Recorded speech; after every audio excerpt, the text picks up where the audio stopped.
morning. It's really a pleasure to have you all here.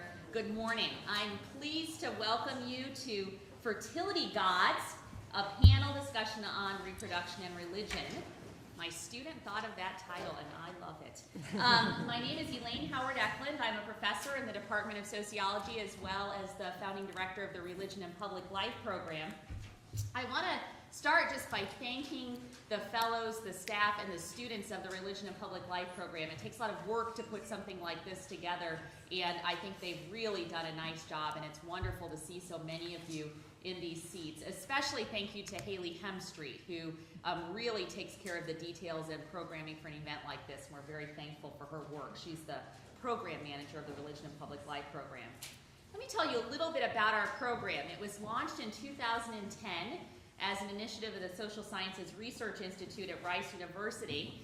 And our vision is to conduct research, cutting-edge research about religion in the public square, but also to train scholars, both junior and senior scholars, and offer programs that advance intelligent and thoughtful dialogue about religion in the public sphere. In terms of research right now, we're collaborating on 3 major studies focused primarily on religion and science, although we do other types of work as well. We're also passionate about training future scholars, and to that end, our program is currently home to 20 people, 10 undergraduates, 4 graduate students, 2 postdoctoral fellows, and 4 staff members. We endeavor to train students and future scholars to really examine the ways that religion affects social phenomena and pressing contemporary issues. We're also a forum for taking that research outside the walls of the academy and into the public. So our events occur not just at Rice, but also in community centers around Houston, and we hope even more broadly, nationally, and globally eventually. If you enjoyed today's event, I invite you to join our mailing list to receive information on our spring program. The next thing that we have coming up in the spring is a program on women and religion with Penny Edgell from the University of Minnesota on January 30th. And more information can be, of course, found on our website, which is rplp.rice.edu. Let's briefly consider the context of reproduction and religion to set the stage for our discussion. Having babies seems like a personal and private decision. I have one. But we know that religion can also be, and reproduction can be, incredibly public. And it has a fraught history in the United States. In 1883, the Comstock Act banned advertisements, information, and distribution of birth control, and allowed the Postal Service to confiscate birth control sold through the mail. Almost 100 years later, in 1972, the Supreme Court legalized birth control for all citizens in the Einstadt versus Bard ruling. Though, as we have seen recently, debates about access to birth control still rage in the American public and political spheres.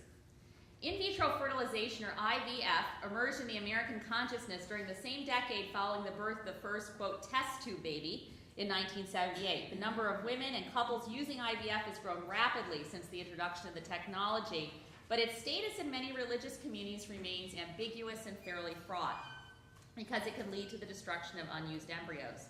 IVF treatment has also opened up new commercial markets for egg and sperm donation. Though discussed as donations, men and women generally receive payment for their sex cells, a topic one of our speakers has explored in depth. Reproductive technology is a particularly interesting area in which to explore the relationships among religion, medicine, and scientific technology. It's one of the areas in science where religious communities play an active role in shaping how science and medicine are used and what we should do with the knowledge and ability that science has given us. In recent years, there's been much discussion and debate over the how we should use reproductive genetic technologies, such as genetic screening and selection and treatment of embryos. These technologies refer to interventions that are possible today that weren't before, and some that are potentially possible in the future. The opportunity to prevent disease, foster new life is appealing to many, but it also leads to questions and anxieties for others. 2 points that debates on these issues often coalesce around are a fear of playing God and an objection to destroying embryos seen by some as morally equivalent to ending a human life. In our nationally representative survey, the Religious Understandings of Science survey, we found that 13% of respondents view enhancement technologies as morally unacceptable, while 49% consider health technologies to be morally acceptable. However, those who say they're not religious at all are almost twice as likely as those who say they are very religious to find health technologies morally acceptable, and almost 3 times as likely to find enhancement technologies morally acceptable. In our conversation today, we hope to explore these intersections of religion and reproduction. How are people negotiating reproductive technologies such as IVF for their religious identities? How is the use of reproductive technology framed within religious communities? How can medical professionals address religious concerns of their patients? And how does our national discourse on these issues compare to other national contexts? And how does public discourse affect private decisions? Our guests today have a wonderfully diverse array of specialties, and we're very, very privileged to have them. I'm pleased to recognize immediately to my right Professor Renee Almeling from Yale University.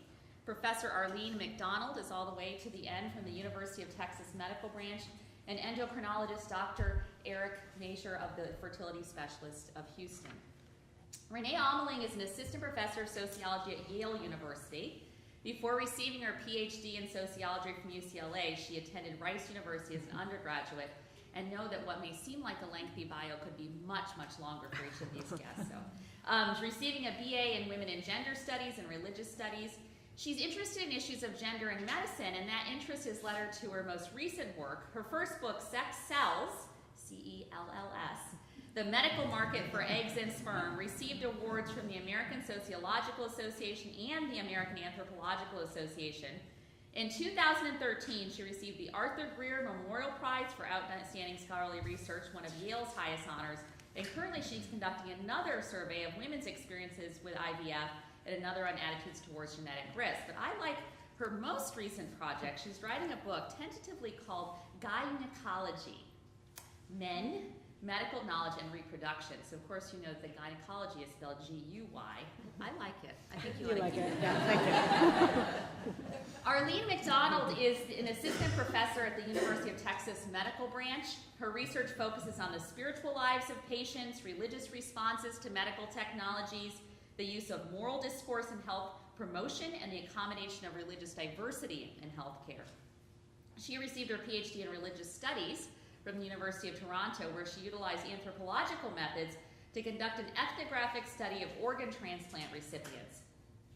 She's currently a member of the Loeb Research Consortium on Organ and Tissue Donation, a multidisciplinary research team committed to examining organ and tissue donation through an interdisciplinary lens in order to inform policy, law, and practice. And she brings to us today expertise on the whole issue of embodiment, religion, and reproductive technology.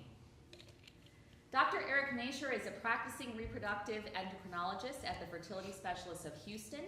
He completed his residency in obstetrics and gynecology, as well as a fellowship in reproductive endocrinology and infertility at Baylor College of Medicine. Dr. Nasher has interest in progesterone signaling, uterine receptivity, and methods for fertility preservation, such as egg freezing. In preparation for today, the student fellows of the RPLP have prepared some questions for our panelists, and they'll be much, much harder than any questions I would, of course, make up, but we'll use these as a springboard for our discussion and open the floor to your questions. Before we begin, I want to also pay special thanks to the Kinder Institute's Urban Health Program for their support of this event. The Urban Health Program was founded by Rachel Kimbrough, who's with us today, who's a professor in the sociology department, and is now directed by Professor Justin Denny. And this program facilitates research, education, and community outreach on urban health issues, and we're very, very thankful for their support of this event. After we get done, I invite everyone to a reception where we can just have lots more informal discussion about these issues, and that will be afterwards in the Sewell Gallery foyer where you came in. All right, so here's the students' questions. And so Arlene, let's start with you. So your research has examined the role of religious metaphors and organ transplant discourse. What roles might such metaphors play in debates related to reproductive technologies? Well, I think, so one of the things I looked at in my research was the ways that people collectively, both individual patients and also providers and also our public discourse about organ transplant and all our popular media used religious language like the miracle of transplant or the angel that lives on and helps recipients live a better life. the resurrection of people who've been very ill, mortally ill. So all of that kind of language, and also all of the rituals around organ transplant, the ways we commemorate organ donors or honor the good Samaritans that give their organs, all of those things kind of have convinced me that we can't really separate out how religious bodies live from the kind of political and social arrangements, and that the people who take up religious language around organ transplant, and I want to suggest to you that we can think about this in terms of reproductive technology as well, are multiple. It's not just people who you might think of as religious actors, but even medical spheres themselves borrow on religious traditions and religious understandings. They ritualize some of what they do. And I think that helps us to see that religion is a very powerful force, both for people who would be committed religious actors, and also a powerful force in making medical technologies stall or go. So I think that we can think about that. And there's a particular, I don't know how long you want me to ramble on, so cut me off when I'm done my question. But there's a particular scholar that I find very interesting. Pamela Clausen has a phrase that she uses to describe how she thinks about women who choose to have birth at home. And she examined a wide range of religious actors, so both very Orthodox Jewish women and people who would think about having birth at home and bearing their placenta and being in touch with a feminine God and these sorts of things. And the phrase she uses to describe them is post-biomedical bodies. So that religious actors today, we can think about the ways that they lean on biomedicine, are informed by biomedicine, but also take religion to challenge the sort of hegemonic notions of biomedicine. So they're not separated out of the spheres of medical technology, but they live in post-biomedical bodies. Yeah. So that I thought was a nice phrase to great. think about how technologies and religion fit. Renee, if I may, how does the discourse surrounding reproduction in the U.S. compare to other countries like France, especially we're thinking about different religious landscapes in these countries, and what role religion might play in shaping these differences? Yeah, so my research has primarily been in the United States, and I have studied egg agencies and sperm banks, going around to interview the staff at these programs about how they recruit donors, interviewing donors themselves about how they experience being paid for their genetic material. And all the way through doing this research, which lasted from about 2002 to about 2010, I always had in my mind actually France as a comparative case. And so in the United States, of course, we have very little regulation of reproductive markets, reproductive technologies, and so there is essentially a wide open market. Sperm banks and egg agencies have a lot of say over the kinds of characteristics that they require in donors, how much they pay them. There are guidelines that are issued by the American Society for Reproductive Medicine, but there is no enforcement capability.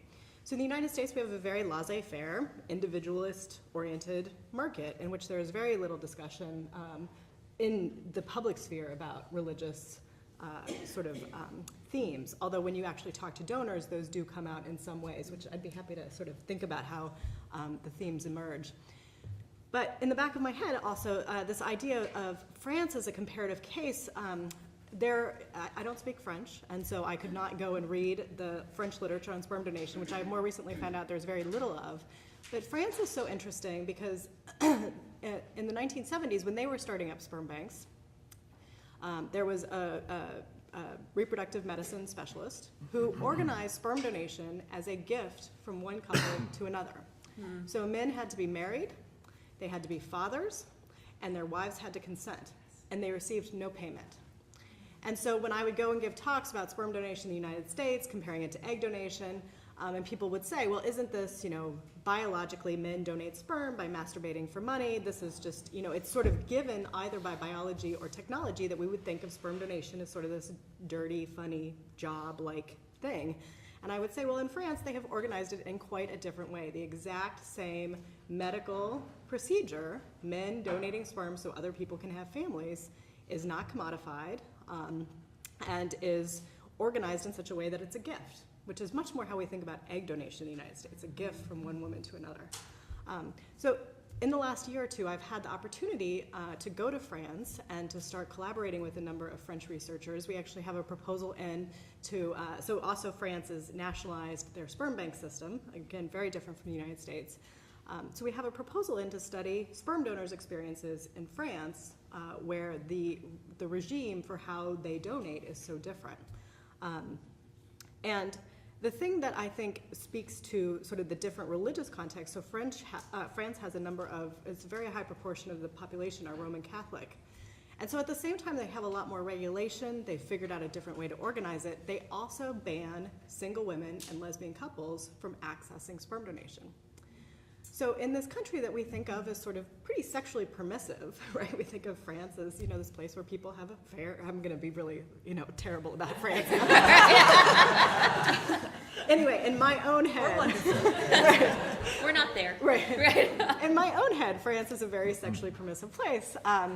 They actually have regulated discrimination into the national standards around who can access sperm. So lesbian couples and single women have to get on the train and go to Belgium or purchase sperm from the United States. So I think as we think about what kinds of national contexts, what kinds of regulations we have in these markets, we also should think about how we can prevent the sort of incorporation of inequality into some of those guidelines. Very interesting, very interesting. Eric, you of course deal with these issues perhaps a little bit more personally than some of the rest of us. In what ways do patients bring up religion with you as relevant when making decisions about using fertility technologies? I have a sub-question, but maybe you can go ahead with that one. Sure. First, I'd like to say thank you very much. I know on behalf of everybody for organizing and Haley for having us here. It's a really neat thing.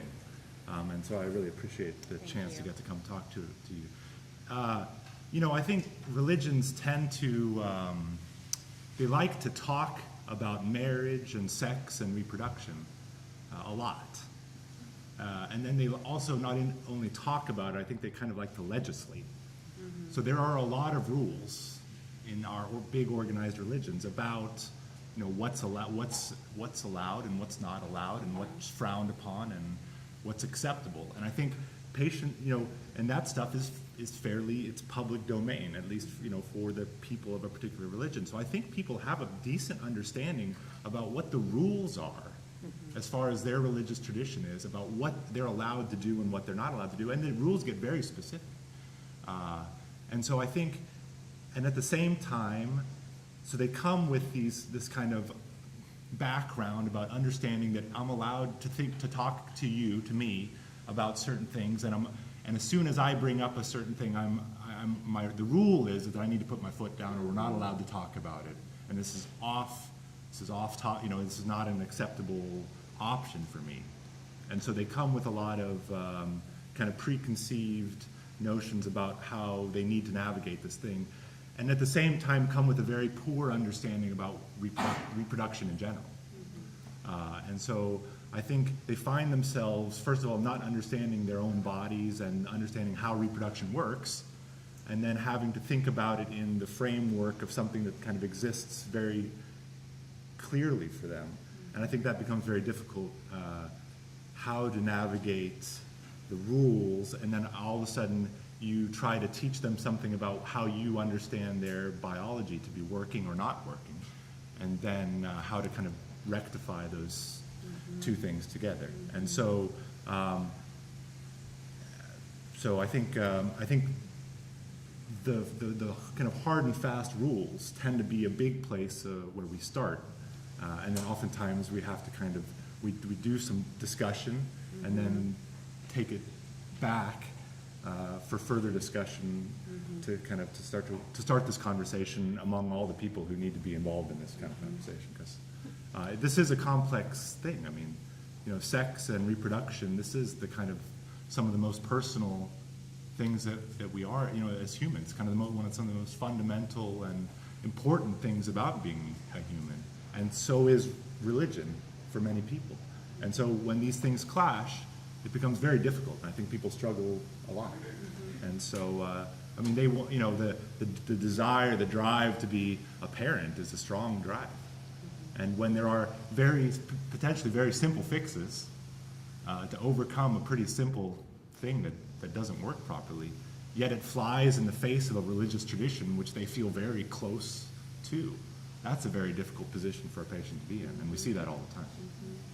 And to what extent, the students also want to know, to what extent do you think physicians have a responsibility to talk about the connection between religion and reproduction? Of course, knowing that physicians come from a variety of different religious perspectives themselves. Yeah, it's a good question. I don't know.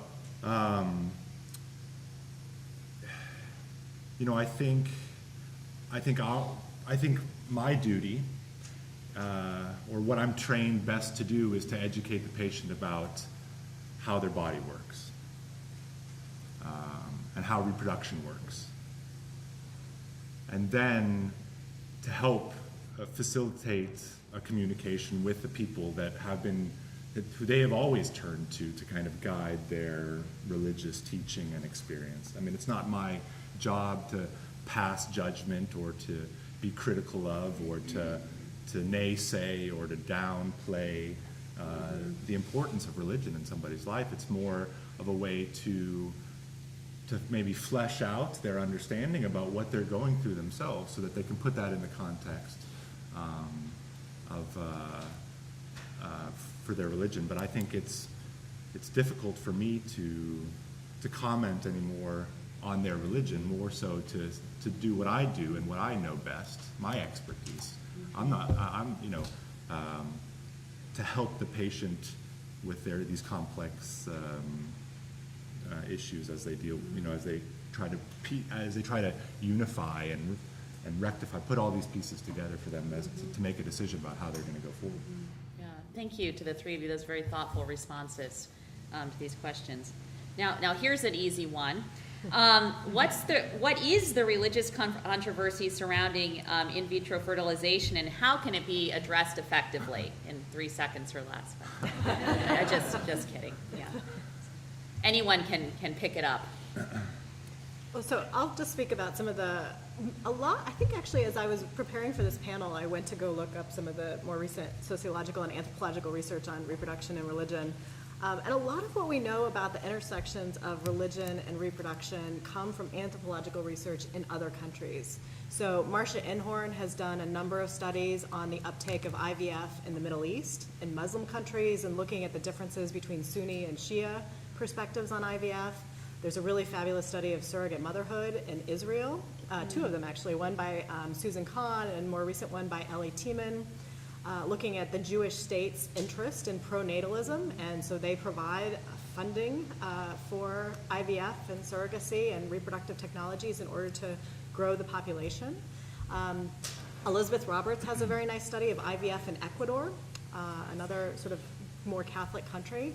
So a lot of what we know have come from really nice qualitative studies of religious people's experiences in different countries. And I think actually we know less about IVF and religious Americans' views of this technology. We have survey data, including some of the work that you've done.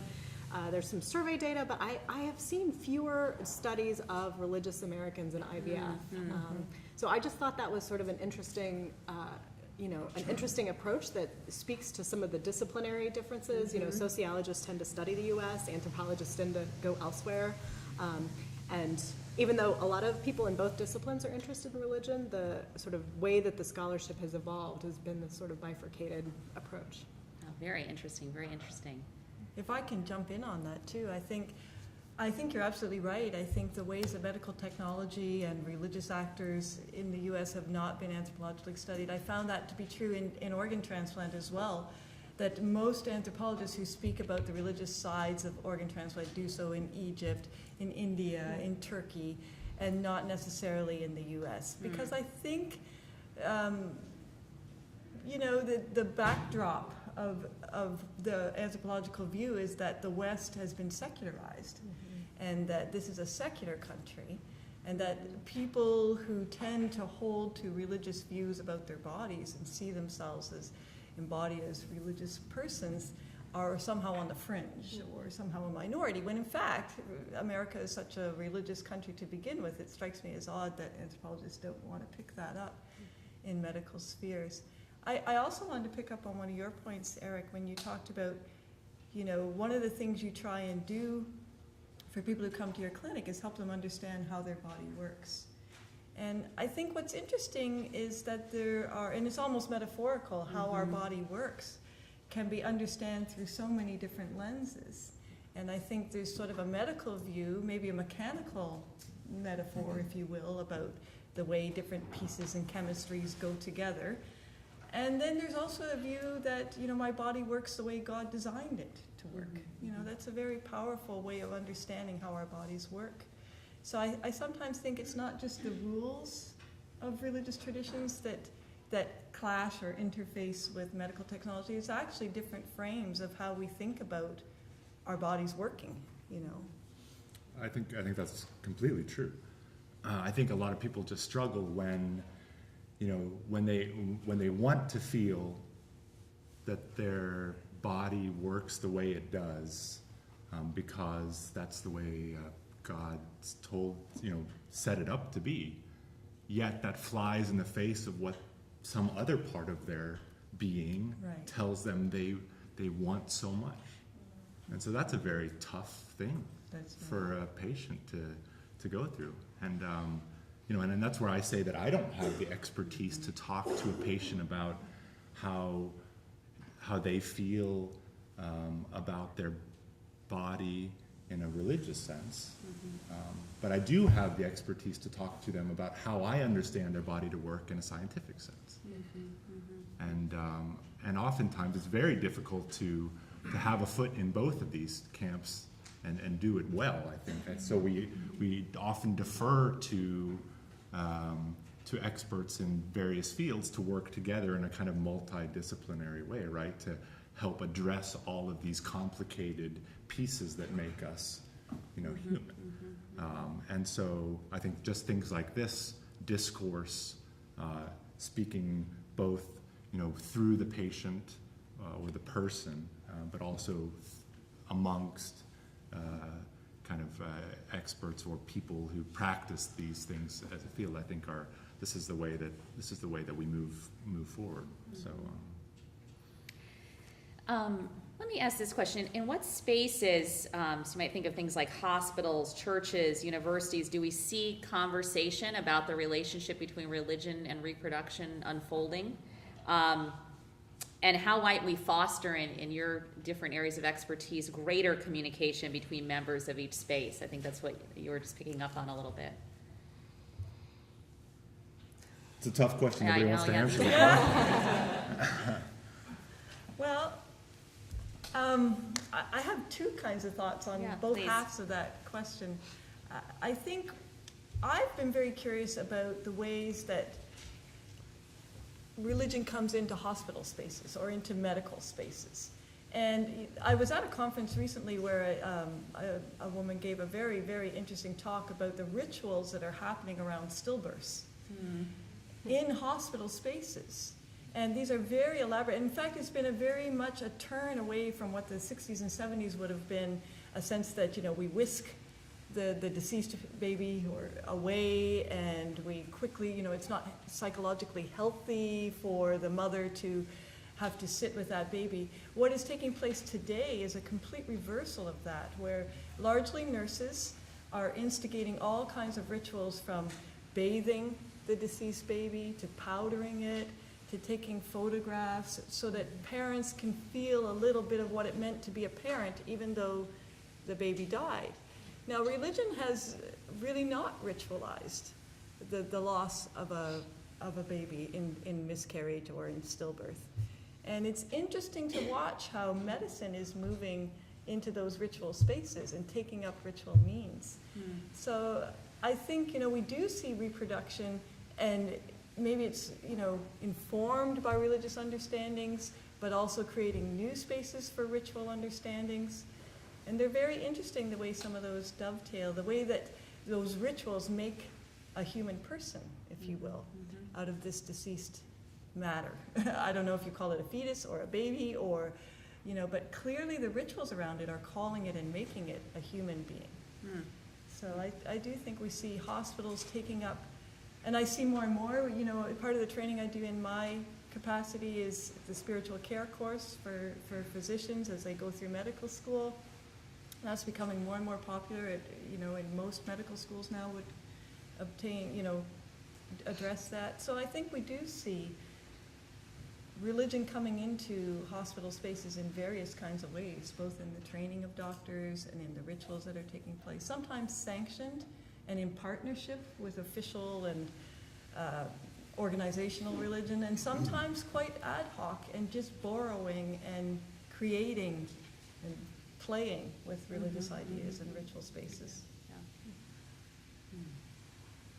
I would just maybe pick up on something that you mentioned about the sort of, so in my world of academia, Is everyone here okay back there? Yeah, Okay. please let me know. So I talk about reproduction and reproductive technologies with sociologists and anthropologists. I am in conversation with a number of legal scholars who are interested in commodification. I go talk at medical schools. I've been to the American Society for Reproductive Medicine. So in a number of different academic spaces, I would say that there's actually very little discussion of religion in terms of reproductive technologies. It is, I think it's seen as something that is an optional thing to study if you're studying reproduction. So when I was interviewing egg donors and sperm donors, I didn't actually ask them any direct questions about religion because I don't think of myself as somebody who studies religion. So I was trying to think about why this is one of the first panels that I've sat on talking about reproduction and religion, that intersection, even though I think for a lot of people who, go through these procedures or hear about this on the news, people have opinions about it that are informed by their religious backgrounds. And so it's sort of an interesting omission, but I think actually it has to do with the fact that these are seen as secular spaces, right? Science and academia and medicine. And so it's perfectly acceptable and normal to have a conversation about reproduction with not ever mentioning religion, which I think is interesting. I think they're seen as secular spaces, but in fact, on the ground, they're quite Exactly. alive Yeah, with right. many kind of religious currents. Yeah. So fertility is obviously, I shouldn't need to point this out, but fertility is obviously an issue that has an impact on both women and men, but it's centered in different ways for women and men. So in what ways might couples' religious traditions inform how men and women approach reproductive technology options? Shall I? Yeah. You wrote a book on it. Again, that's sex sells. Yeah, CELLS. Yes. Yeah, so, I think actually I'll speak about this by talking about some of the interviews I did with donors, just because I think it has interesting dovetails with what you were mentioning about the organ donors.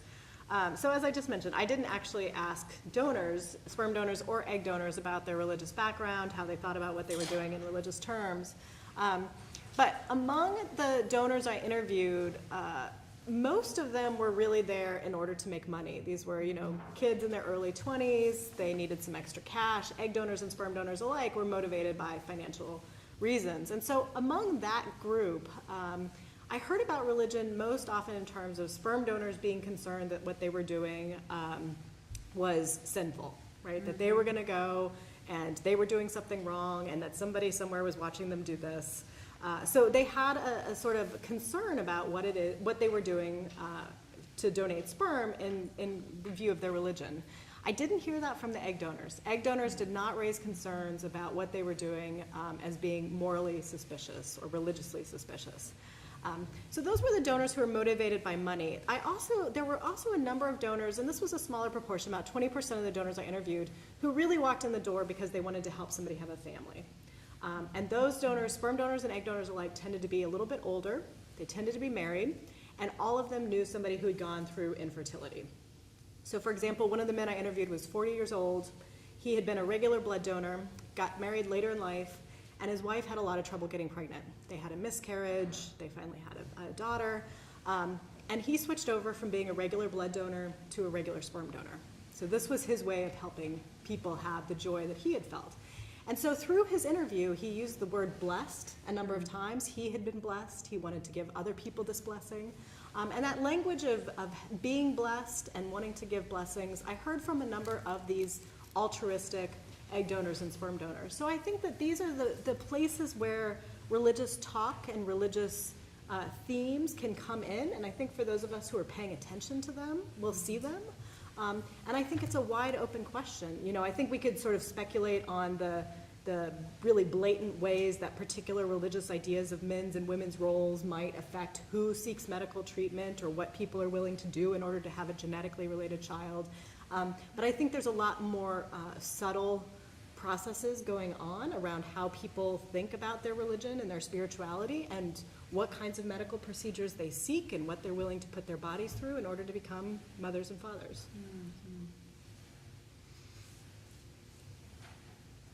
Well, I have nothing to say about men and women because I haven't wrote a book on that. But I would love to pick up on your comment of this gentleman that you talked about who said he felt blessed and he wanted to give back.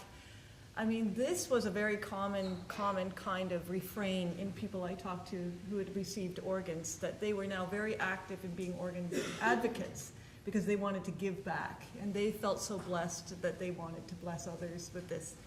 And that for me reminds me that new technologies change religion. Mm-hmm. You know, that new technologies move into religious spaces and help us reframe what we think our religious bodies are all about. Mm-hmm. And I think that where I noticed that, particularly in organ transplant, is this notion of the resurrection. You know, the resurrection traditionally in Christianity is no matter how scattered your parts are, whether you're eaten by a lion or whatever happens to you, you'll be gathered together in the resurrection and put back whole. One of the things I think organ transplant is doing is actually religiously recoding what resurrection means, that you can disperse all of your parts and they can live on through other people in another kind of resurrection. Mm-hmm. And I heard people, even Ann Landers had a little poem about this, and you know, this is a new way. So I just want to make that point that even as you speak about this fellow who feels blessed because he gives sperm, there's a very interesting book by a fellow named Jacob Copeman about blood donation in India and the ways that blood donors enhance the life of their guru and the life of their sect through giving blood. And blood donation has been taken up by these Sant traditions in North India. Mm-hmm. I mean, very fascinating to think about the ways new medical technologies recreate how we think about our religious bodies as well. Yeah, yeah. Let me just ask you one more, and then we'll open it up for some discussion from the audience. So you'll be thinking of your questions, which I've not yet asked, okay? So let's turn the lens on religious organizations just a bit. We've been talking a lot about the medical community. So to what extent do you think religious leaders have some kind of responsibility to talk through issues of religion and reproduction with congregants, with people in their organizations? I would just say that maybe coming back to my original question, that it seems to me that the bulk of the conversation tends to be, you know, what's written, the rules and the ideas that have been put down as this is our stance for a particular group, church or bigger organization, and that there and it's and it may be, I don't know, it may be an easy way out to say that to not have to deal with these, to face and to really properly, maybe thoroughly talk about these kind of issues, because what we see is that, again, I feel like the patients come with this understanding about what my group says is okay for me to do, and then they haven't had kind of a good conversation or a more meaningful conversation about why are those the rules that they've put down. And it seems that, and I can just take maybe the Catholic Church as an example, that may be the one I know better than others, that there's somehow, that there's so much fundamentally that's written down about not interfering with the sanctity of marriage and somehow the miracle of life. And so anywhere where you kind of disrupt the marital relationship, right, and or disrupt the sanctity of life, then you're interfering with the kind of the fundamental ideas about what this church is for, and then by definition, those things are off the table and not non-negotiable. But it seems to me a little bit more complicated than that.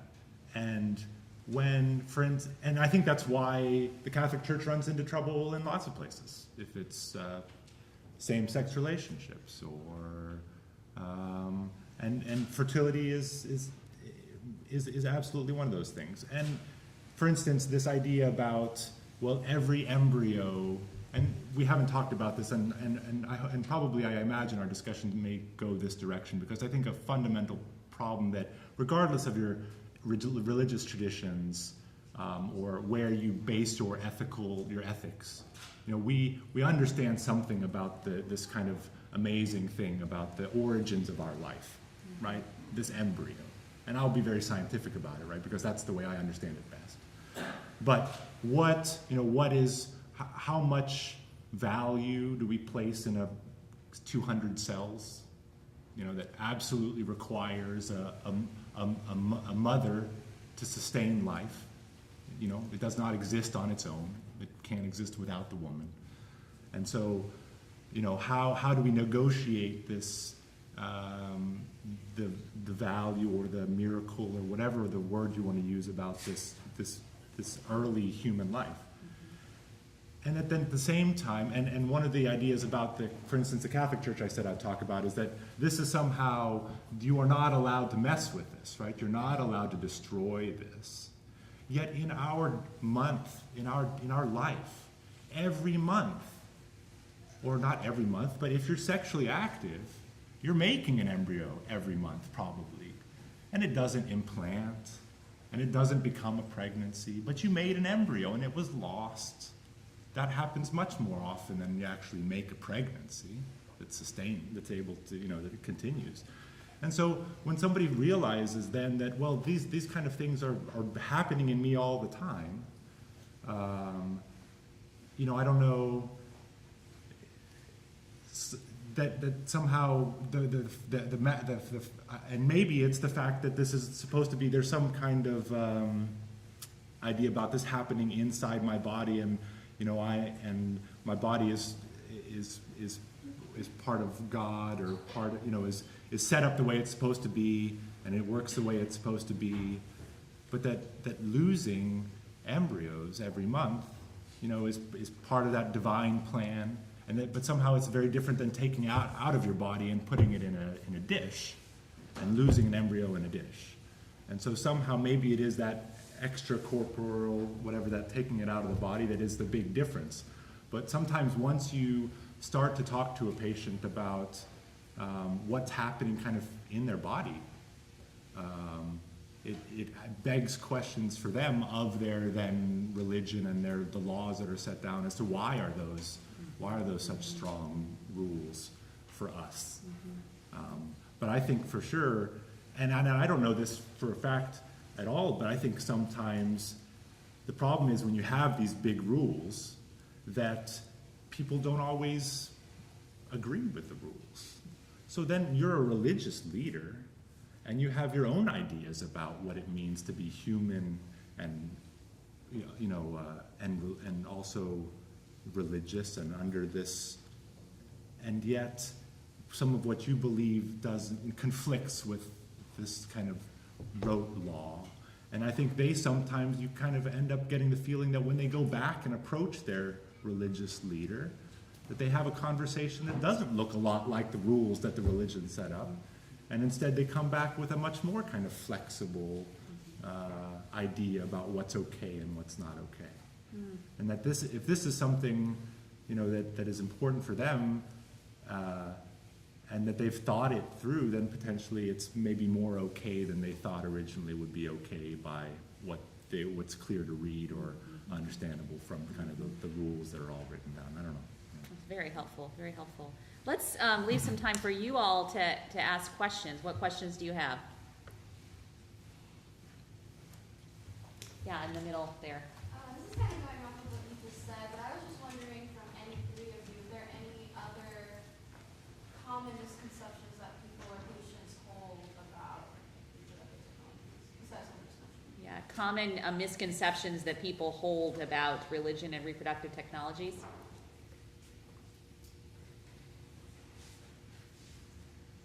I'm not sure I can answer that directly, but I think I can pick up a little bit on what Eric was saying. I think there is a real place for religious leaders and medical professionals to come together so that religious organizations have a better understanding of the biology and the science and the way technology is moving. I think there sometimes is, as you pointed out, a kind of a lack of understanding about the details of technology, of what it actually means, of how it relates to things that are going on regularly in the body and so forth. But I also think that medical professions can learn from religious leaders about, and you mentioned it yourself as you try to talk about what these 20 cells mean and the potentiality of those 20 cells. And I think religious organizations, beginning and ends of life are the most, torturous sorts of places for working out who we are as people, as societies. Lots of things get layered onto the beginnings and ends of life. They're very poignant times.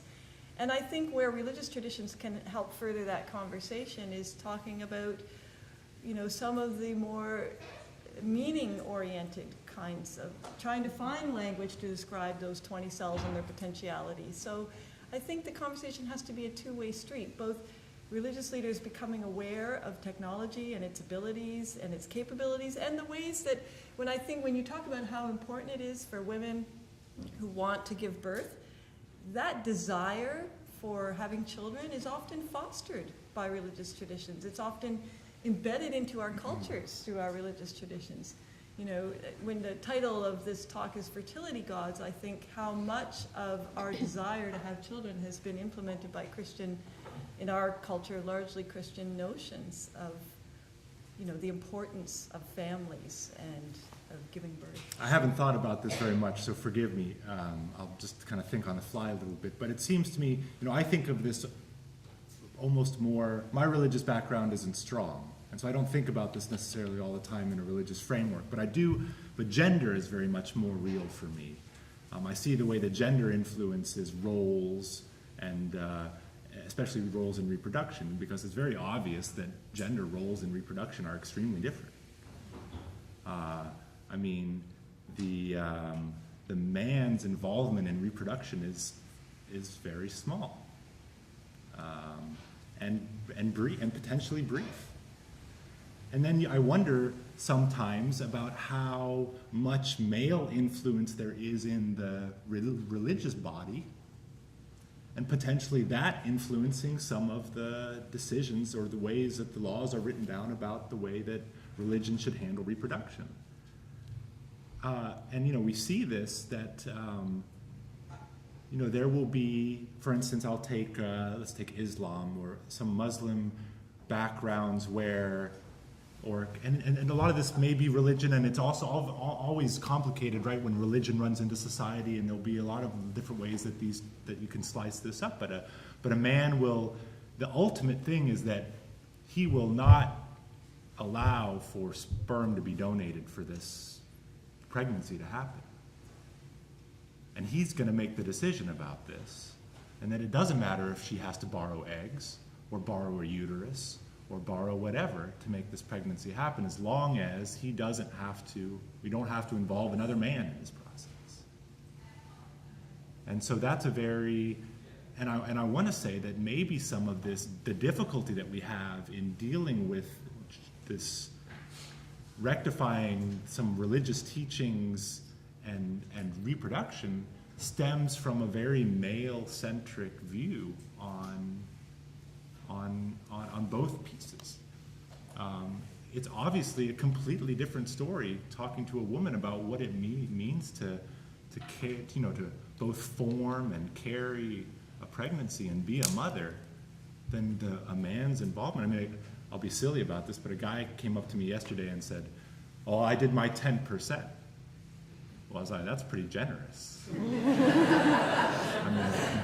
10%.